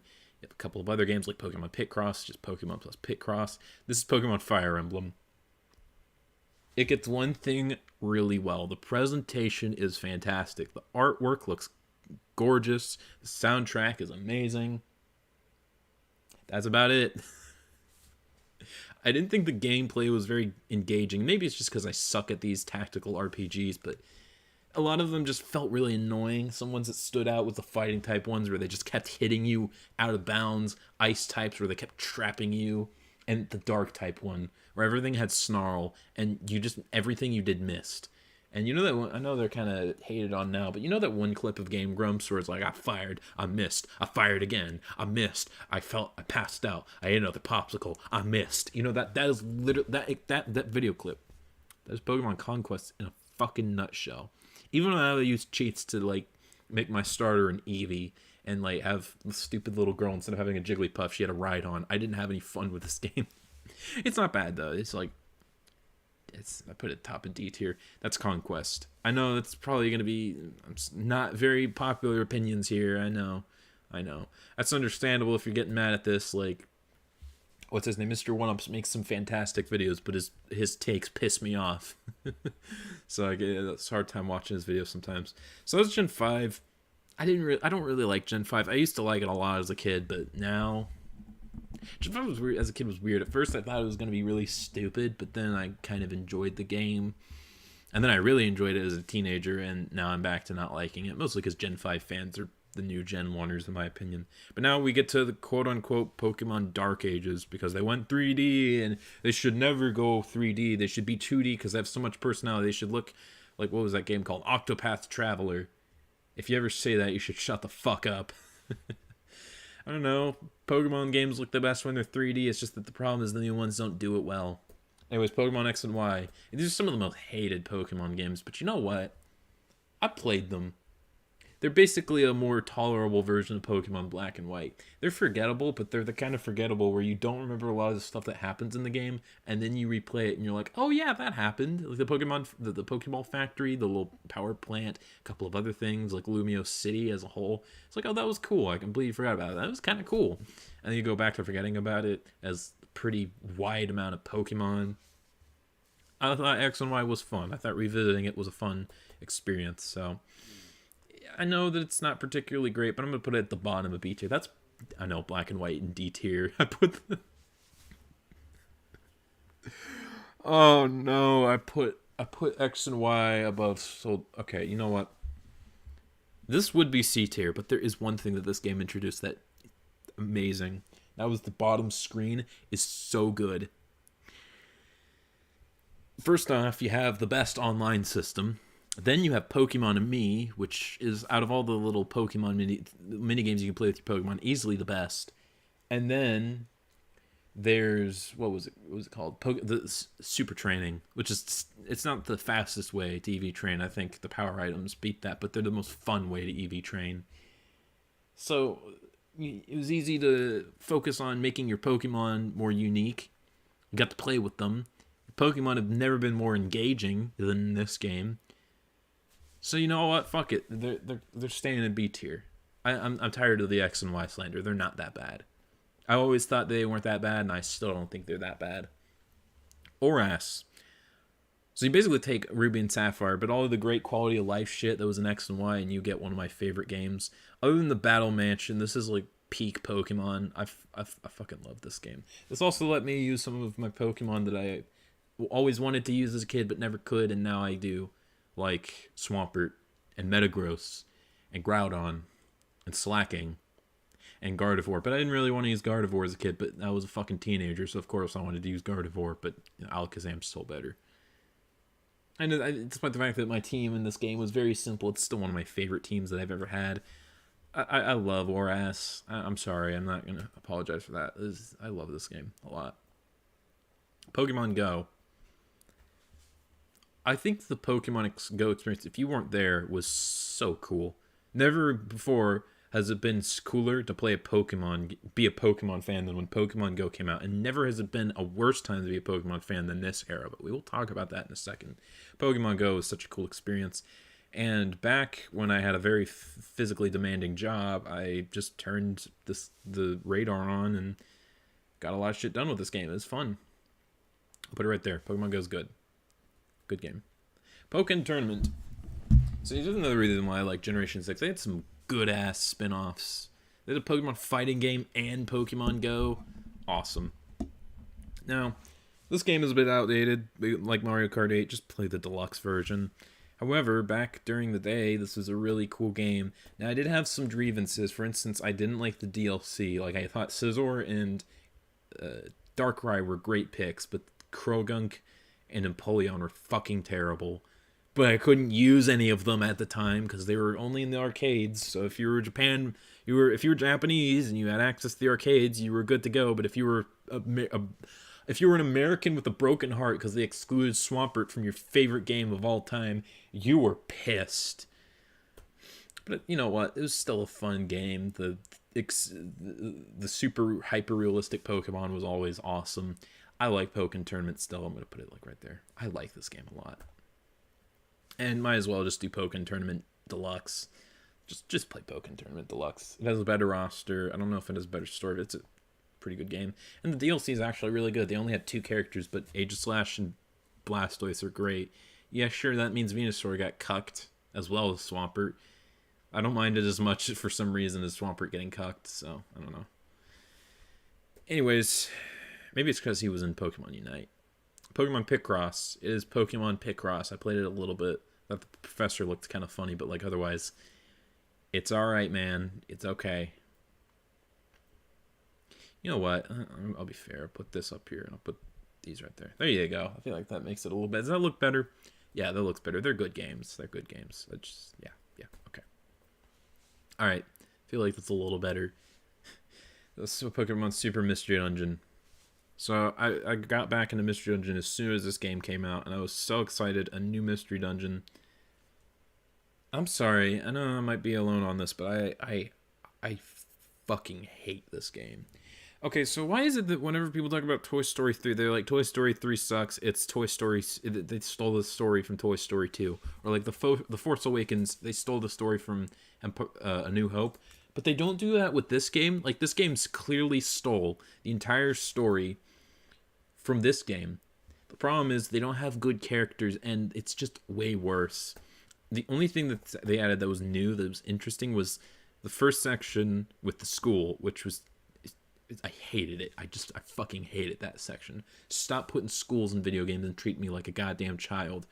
The only thing I liked about it is I just read Simi Poor's lines with Mrs. Puff's voice. That was it. And then after that, it's a very similar story. You have your what is it? Recruitment team, I guess. Your guild, I should say. And you got the goofy leader. You got the goofy leader. The more serious, intelligent second in command. Even you had like a pseudo third member who was sound based with the den. No, not really. It's a bit of a stretch, but you also had a water type dude. Did you also have like a normal type like loser? I feel like you did. But don't quote me on that. So the guild's the same thing, but like with no personality because they're just infinitely less likable. You have a section where you meet legendaries while you go out on a special field trip, I think, except instead of Groudon or like the Lake Trio, it's the legendary beasts. And then you have a section where you think you're fighting the super evil guy with Crocodile, but then it's revealed, oh no, he's actually not. And one of your characters, which is you consider to be a friend, oh no, he actually is evil. And then when he reveals that, he takes you to a bad place, but instead of the future, it's hell. Oh, it's spooky. Except there's no stakes because everyone else got sent there, so you're all working together, and there's like no tension. Because the reason that was such a cool section in Explorers is because it was just you and your partner, and you also had Grovyle, who you didn't quite fully trust, and there was a lot of confusion. Like, it didn't spell out directly that Dusknoir is evil. I mean, it did for a bit. You're like, what is he doing? What is going on? What is the fucking story? But here it's just like, oh no, he's just evil. He's just evil for no reason. You can't take him seriously because Dusknoir is more interesting as a villain. Because, well, not only is Dusknoir like a cooler Pokemon, his redemption was also a lot more interesting, but he's just scarier because when you escape them, you can just go back to the future or the past at any time and you just would never know. But he just kind of walks around with his Behem, which are just shitty Sableye. You also have the blue quadrupedal new legendary that like had a giant tower that you had to scour it, but instead of the final boss being basically just saving time and there was no real big bad villain except for the after game, you had to fight the stupid personification of evil, and it's just fucking dumb. I hated this game's story, and the characters are so unlikable. The only different thing is that instead of your character in an interesting way like basically being disappearing and you get to see your partner's reaction to it, which is the really sad part, it's just like, oh, by the way, your partner's leaving, and you're like, no, this isn't how it's supposed to happen. I was laughing by the end. The credits music's pretty good, but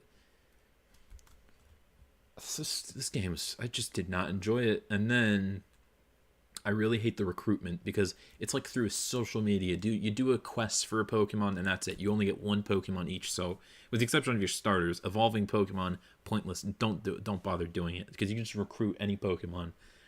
You can only use 3 Pokemon. You just use 1. You can't use 2. You can't use 4. Only 3. And you can't, sometimes Pokemon you won't even be able to use for no reason at all. It's so shitty. I fucking hated this game. Also, I felt like the mystery dungeons were a lot more labyrinthian. I don't know how to say it, but it just felt more annoying to go through. Like, I remember when you were going from one section, the school, to the next part with the guild, it was like there was 10 floors, but it felt like you were traveling through 20. I fucking hate this game. I'm going to put it in F tier. It's my least favorite Pokemon game. I think this game is mad garbage. I think it's mad underhated. I won't say overrated, because if you liked it, that's fine, but I don't think enough people. Maybe I'll make a video essay on why this game's terrible, and I'll say that it ripped off this game, and then everyone's gonna say it. I don't have enough subscribers for that. Maybe one day I'll do it. I hated this goddamn game, though. Alright, Gen 7 now. So you got Sun and Moon, which is basically just worse Black and White. I actually also would put this in F tier. I remember when I played this game, I was like, these games are just so disappointing. I don't get why everyone says Ultra Sun and Ultra Moon's story is so much worse. The story is so stupid. You're basically through the story of like a completely different character, and I just wasn't engaged. Like, okay, maybe like the story of like a little girl who was abused by her mom, but she feels like conflicted because she had fun memories with her. That little section of the game was kind of neat, but like otherwise, Luzamine was a fucking cartoon character. I don't know why everyone was like, "Oh, she's so good." She was just like, when you thought she was like a good character, she was just like preaching, "We love every Pokemon." Then when you turn out she's evil, she's like, "My children are so ugly, I hate them." And then when you save her, she's like, "When did you get so beautiful, Lily?" It's fucking terrible. And much like Black and White, the story is so linear. It's so linear. Granted, you do get a decent selection of Pokemon, but I can't stand this game. Ultra Sun and Ultra Moon, actually, I think are some of the most slept-on games because they fixed up the story. Lusamine was a lot more complex of a villain. The story actually revolved around you. It was a lot less obnoxious. Sure, there was a lot of cutscenes, but it was just the first section. After you're done with the first section, the game gets so much better. And here's what I really liked about these games. These games were hard. They were hard. I don't usually have trouble with Pokemon games, not even like Colosseum, but everyone talks about Totem Lurantis. Totem Marowak. You have a Pokemon who's got okay stats, but he's slow and he doesn't have that great of an attack. Well, he has a thick club, so his attack is doubled, so he's basically a stronger Medicham, but also they raise his speed, so he's also very fast. But that's not all. The previous Totem Pokemon is his partner, so it's also a 2-in-1, but that is a Pokemon that can poison anything, even steel types, and then he has a move Hex, which does double damage. The only way that fight could have been harder is if Hex was a physical move. Is it a physical move? I don't think it is. Let me just look it up real quick. Just real quick. No, it's a special move. Okay, so, that's an issue, but, like, still, I've never had that is, I think, one of the hardest Pokemon fights, and that's slept on. Also, the after game is really cool. You have those portals that you go through, the wormholes, and I think there's also a more fun way of getting the Ultra Beasts than just being like, "Oh, we found one. Okay, we're done." No, we found another one. There's also more Pokemon. There's a lot more interesting things going on. I'm actually going to put it in A tier. I think Ultra Sun, Ultra Moon are very underrated. They did change a lot, but everyone just pretends they didn't. I feel like there's a lot more. The difference between Ultra Sun and Ultra Moon and like Sun and Moon is astronomically more than like Gold, Silver, and Crystal. You know what I'm saying?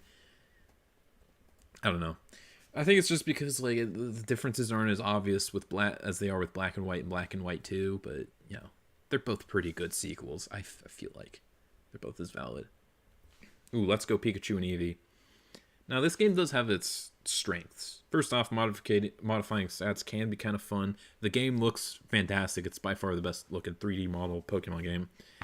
It looks good, but I really hate the reason I like the old Pokemon games with Red and Blue is that they have edge to them. Not only with like the fact that it feels like a really old school RPG, but also it's kind of difficult. There's a lot of sections where you're going through routes, your Pokemon are getting weak, but you barely make your way and heal them. But this game has just covered in bubble wrap. The music is just overly whimsical. You have like a special trainer if you want to enable multiplayer. And it just feels like the game's condescending you, being like, "Oh, hey, listen, I've been through special ed, all right? Hey, this guy, you're in special ed. Here's a special helper. He or she is gonna help you out." And it's just, do not fucking talk to me like this. Just stop it. Also, they tried to make the games more linear, being like, "Oh, you can't go through Diggle's Cave, but if you fight Lieutenant Surge, then maybe we'll let you." Like, bitch, stop it. Just stop it. And then you have this entire cutscene where Brock has to tell you specifically how to progress. And it's like, dude, I figured this shit out when I was a fucking kid, okay? These games are too easy, they're too hand-holdy, ruin the whole point of what I liked about the original games. So it goes in D tier. They're still fun because it's, at the end of the day, it's red and blue, which are some of the most fun, at its core, fun Pokemon games. But man, they missed the point on that one. Finally, we get to the very controversial era, and we get to Sword and Shield. Now, I get why people had issues with this game. I really didn't. I had issues. I was boycotting it, but then for Christmas, I got both Sword and Shield, which I thought was funny. So I did play it. And you know what? It is a very lazy game. It is. It looks very underwhelming. Its story is stupid. But I still had fun. I still did. It's also a pretty linear game like Black and White, but I still think the story is not as bad because it's not shoved into your face quite as much. And the DLC also helped out because once you got the DLC, it allowed for a lot more freedom. But the main thing was the wild area. Just exploring the wild area, as small as it was so much fun. I was surprised how much I liked this game. I was ready to tear it apart, but I'm like, it's not very good, but I had fun with it. So you know what? I'm gonna put it like right there. I thought Sword and Shield were fine. They were very flawed, but I still had fun with it. Really, Diamond Shining Pearl. It's just fucking Diamond and Pearl, but released with in 3D. It really shows. Actually, it's a good thing because it shows how far we've come. Because we have a game like Generation 8, and it's still miles more fun than this fucking garbage. But this was released back during Gen 4, you know? Had a lot of quality of life things that were added. All removed in this one. I played this game, and I have never been more miserable playing a goddamn Pokemon game. I think I just like Super a little more, but these games are fucking bad. Now, I will play this game again once the modding is considerably... Because it's the easiest game to mod, because it was made in Unreal, I think. Or was it made in Unity? It's one of those two. So that's cool. You know, I'll play this game when it's got nice mods, all right? Now, there are a couple of... I think actually this came out before Gen 8, so I probably should have talked about it earlier. But Pokemon Masters. This, instead of focusing on the Pokemon, focuses on the trainers. And I did have a video on my old channel, my main channel, where I played through it. Even that was during this period where I didn't even edit my videos, but like I even edited that one. It's fucking stupid. It's a mobile game. Kind of got that gotcha thing. It's kind of obsessed with Cynthia, which I think she's kind of... I'll talk about her in a later video. I don't really like her that much. And then, like, what is her name? The black 2, white 2 character. The fucking, like, poses that she has. She just looks like a fucking stupid-ass little girl. I was just embarrassed playing this stupid-ass game. Maybe it's better, but, like, and I'm putting in D tier. I did not like this game. I'm sorry, but... Actually, I'm going to put this right there. No, put this right there. Okay, there you go. Honestly, I'd rather play Black and White over Masters. Yeah, I'm going to put it right there. There you go. Okay. So next, we got Pokemon Unite. This game makes me so sad. I look at the roster, I look at the alt, and I think, this could have been a Pokemon Smash game, and it could have been my favorite game. I'm not even lying, I would have liked it more than this one. I don't even care if it plays like Multiverses and has microtransactions as bad as Multiverses, which it still does. It's fucking Pokemon League of Legends. And for that, it has to be an F tier. It has to be at the bottom of F tier. This game is made to be addictive. You unlock characters in similar ways to how modern gaming does. It has terrible microtransactions with buying alts for characters. You have to pay $20 per skin. People complain about it with this game, which is great, but whenever you do it with Multiverses, ooh, that's an indie game. You don't like it, don't buy it. You don't like it, don't buy it. I don't care. It's a fucking ripoff still. It's multiple skins, $20. A slightly different Batman, but he looks more like how he does in Batman the Animated Series. $20 fucking dickhead. I'd rather the game just be like $40, but you don't have to buy anything. I hate this. Represents everything wrong with gaming, and it's Pokemon slapped on it. Fuck this game. Anyways, Pokemon Legends Arceus is really good.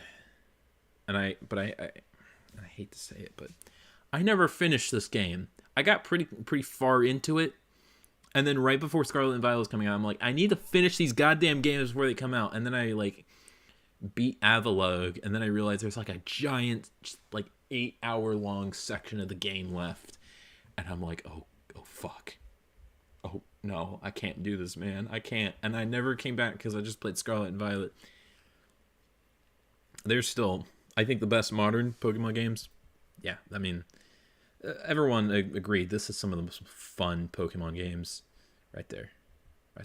I didn't finish it, but I have to admit, it was, even when I played it, it was a very fun game. Personally, not what I value in a Pokemon game, but it's a very unique take for Pokemon. I don't think this is everyone was like mad when Scarlet and Violet weren't exactly like these games, but there's a lot of it that just felt too un-Pokemon like, which was still cool to see, but like I didn't want it to be mainline. Kind of like PT. There's a lot of cool things, like it being first person and like really hidden puzzles, which worked for that game, but like you don't want to see an entire, you want to see the rest of Silent Hill being like that. You can keep a lot of the stuff, but you don't want to keep everything. So this is basically PT for Pokemon, and Scarlet and Violet is basically Silent Hills, which these games are about as tragic as the cancellation of Silent Hills, because, all right, listen. I don't want to shit on these games, because there is a lot of actual value. This could have been the best Pokemon games. They really could have. So what do I value in a Pokemon game? Well, I value exploration. I value freedom. I value creativity with your teams. And these games have that in spades. And because of that, they were the most fun games to replay. After, like, as soon as I played these games, replayed them until, like, March. For, like, a solid 4 months, I just played nothing but these games. They're that fun. They are the most fun Pokemon games to play, at least in the main line. And despite the fact that they have the freedom of Red and Blue, they also have the story that Black and White wishes it has. Not just one, but as the 3 best campaigns. So let's talk about the probably the worst one, the League stuff where you fight the 8 gym leaders. The reason I like it is because it's not a main focus. You're not trying to be the best trainer in the world. First off, there's like an entire lapse in time where you're just learning about Pokemon, kind of getting you don't really have your hands on, but you're studying the game. You're studying how studying how Pokemon works, and then you put into action with that. And then once you beat the champion, you're not the best trainer. You just obtain the rank a champion, kind of like Elite Smash, and that's pretty easy to get, right? I thought that was cool. And then I kind of like Nimona because she's a trainer who's already really good, but she wants to like train a new team member or a new party, because she wants a rival. That's cool. I think she's a decent character. The other two are pretty good too. I think the gameplay of the raids are pretty bad. The team, what were they called? Team Star were pretty bad, but like the story was cool. It actually tackled the topic of bullying within schooling, and how not only is it a problem, it's also a problem with the schools because their mishandling of it is like really bad. And the fact that like, why are the bullies the way they are? Well, there's a lot of nuance to that. I think that's really cool. The story there is pretty great, and of course, I don't even have to mention the stuff with, I forget his name at this point, Arvin. I don't have to mention that. It didn't make me cry or anything, but I was like, damn, that's pretty fucked up. A dude's Pokemon was dying because he got attacked by either a futuristic or a past Pokemon, and you gotta heal it. And I think we've all had dying animals. I got one like laying right next to me because she's an old ass cat. And that's a touchy thing for a lot of us, and it was nice. It was nice. So 3 great stories. They're not like amazing or anything, but they're all engaging. And then they all tie together at the end for like a really cool and unexpected finale. That was engaging as hell. It was really unique, really good. So on the aspects of both the story and the gameplay, in my opinion, they are the best. Sure, some people criticize that the region's pretty bad because there's not any noticeable landmarks, but this is the first time Pokemon's done this, so I think they can get away with that. It's still fun to explore because there's still a lot of different Pokemon to get, different places to see for the first time. I don't really mind that. However, this is where the tragedy comes. These are the most unfinished and shitty Pokemon games. Like, the state that these games released are inexcusable. It broke my fucking heart. It broke my heart seeing how bad these games ran. They're in the top 5 worst Switch games to run. They have the worst running Switch games. I liked the games, but even I didn't even come across any of the major glitches. But even I couldn't hide behind the fact that these games fucking suck. Like, both Unite and Scarlet and Violet represent everything wrong with modern gaming, and usually Nintendo avoids it, but they're here with Pokemon, their biggest IP. You have Unite, which, is, instead of trying to be fun, is addicting, and trying to squeeze as much money out of you as possible. And with this, it's releasing unfinished games where you don't have the proper time. How many times have we seen apologies from studios at this point? A lot. And Pokemon probably should have made one for this. This is a game that I could compare, honestly, with games like Lord of the Rings Golem. This is the worst. These are some of the worst released Nintendo games ever. It is inexcusable the state that this game was released. It is. It really is. So how do I rate these? I don't know.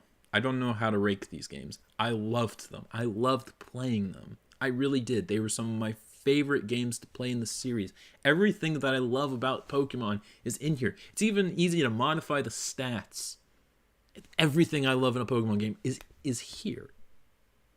But it's also the worst Pokemon. Like, can you call any of these games bad?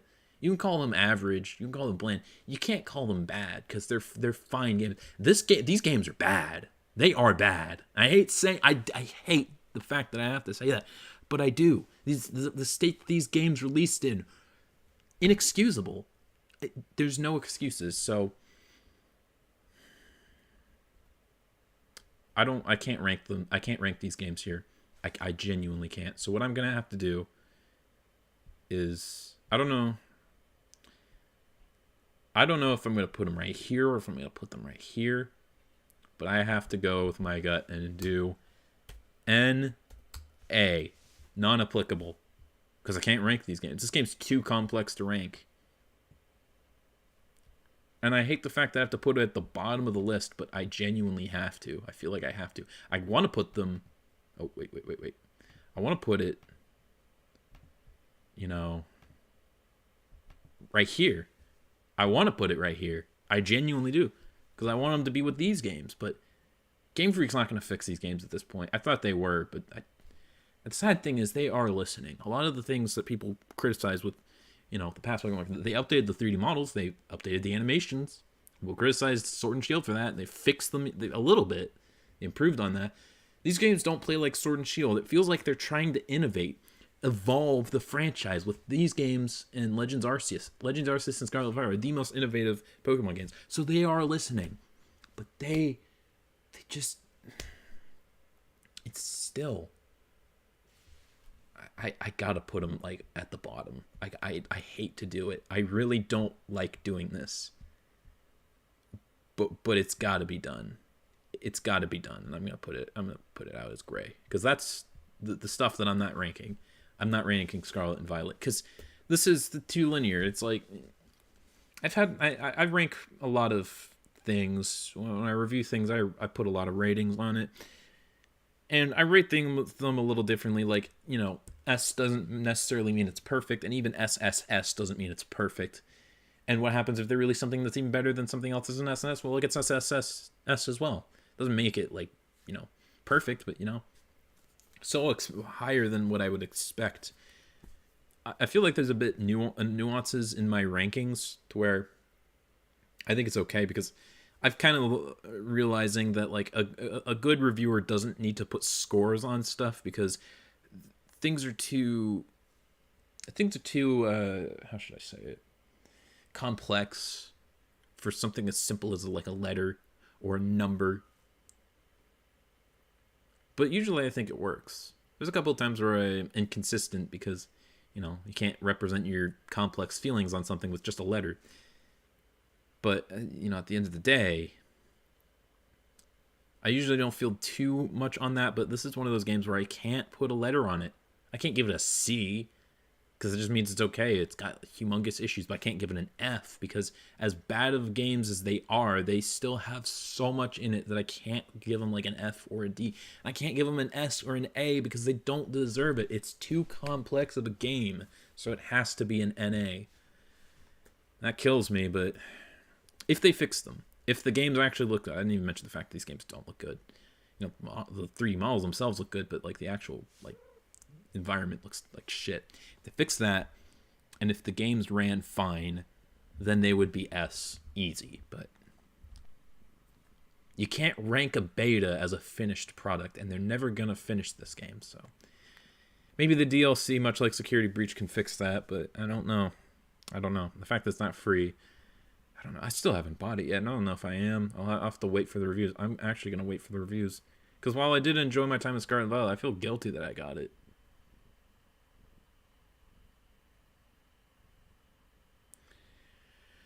So that was my ranking of every single Pokemon game except for the ones I haven't played, and those my starter tier list.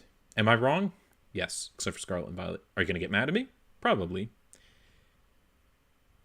That's just kind of how Pokemon is. Pokemon fans are the new Sonic fans. They get like really mad over... That's Pokemon fans. That's Pokemon fans. There you go. That's it. No, we're done.